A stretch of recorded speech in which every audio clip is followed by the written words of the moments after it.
Some people feel you shouldn't want what you haven't got, but they clearly haven't been on the lookout for any of the following items.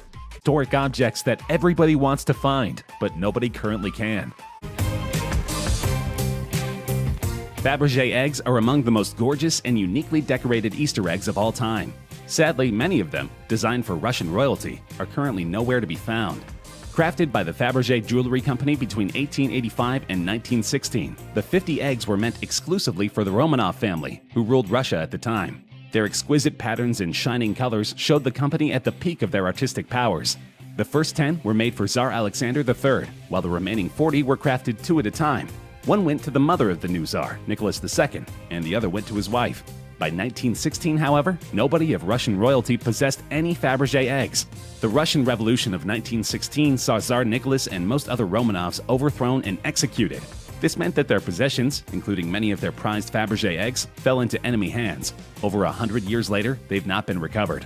They are likely scattered all over the world, as part of this private collection or that one. Perhaps one day the Easter Bunny will deliver them to the Smithsonian or some other famous museum, but today is not that day. Despite the morbid name, the royal casket doesn't contain any dead bodies. In fact, right now it doesn't contain anything, which is a shame because what was once in there was likely priceless beyond words. Prior to 1800, Poland was an independent nation, but it eventually found itself divided in pieces by regional armies and other such conquerors. Princess Izabela Czartoryska decided to commemorate her country's past with a royal casket filled with historical artifacts from previous rulers of Poland. Such artifacts included jewelry, artwork, crowns, and countless other priceless pieces of Polish history. The casket served its purpose until the beginning of World War II, when Nazis invaded the country.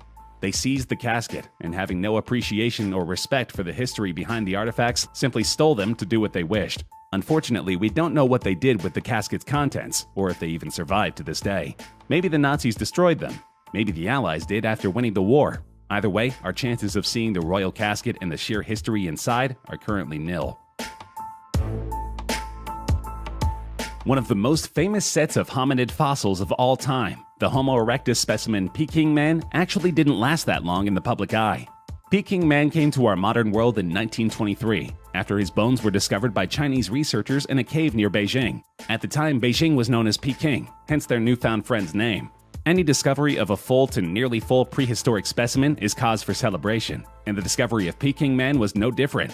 Unfortunately, his time in the limelight was brief. Just 18 years later, in 1941, Japan invaded China as part of their World War II activities. Around that time, Peking Man disappeared, leading many to believe Japan stole the fossil away. Nobody knows for sure, however, because we've had no sign of Peking Man since. Theories aplenty exist, however. Some feel Japan did take Peking Man, but lost him to the United States after surrendering in 1945. If so, Peking Man might be in a private collection somewhere, or possibly lost at sea during a failed transport to America. Others believe Peking Man is still in China, though he's been reburied over the decades. For all we know, he currently rests under a parking lot somewhere. If so, hopefully one day we'll unearth him again, and hopefully we won't dub him Parking Lot Man. It's far less catchy. Nearly 2,000 years before anyone heard of Shakespeare, the Greek writer Sappho was considered the greatest poet of all time.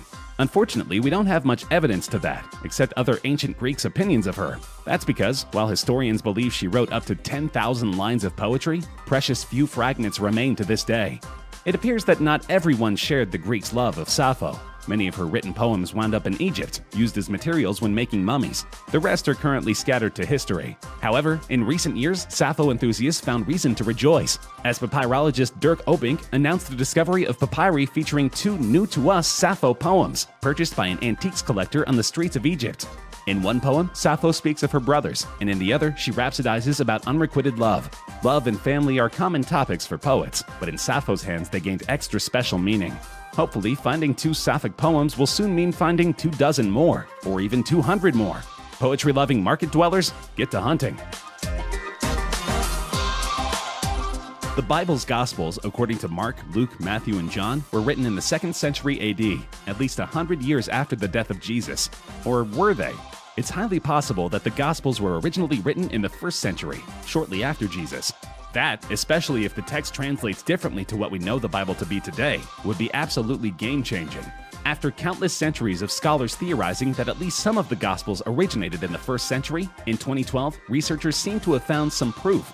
they uncovered a mummy mask containing all sorts of documents, including a fragment of the Gospel of Mark. Claims of carbon dating revealed the Gospel fragment dated back to the 1st century. In 2018, the fragment was finally published, but it turned out the claims were false.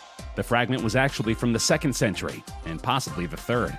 So to this day, no 1st century Gospels have been uncovered, but their existence remains a legitimate possibility. The question is, where?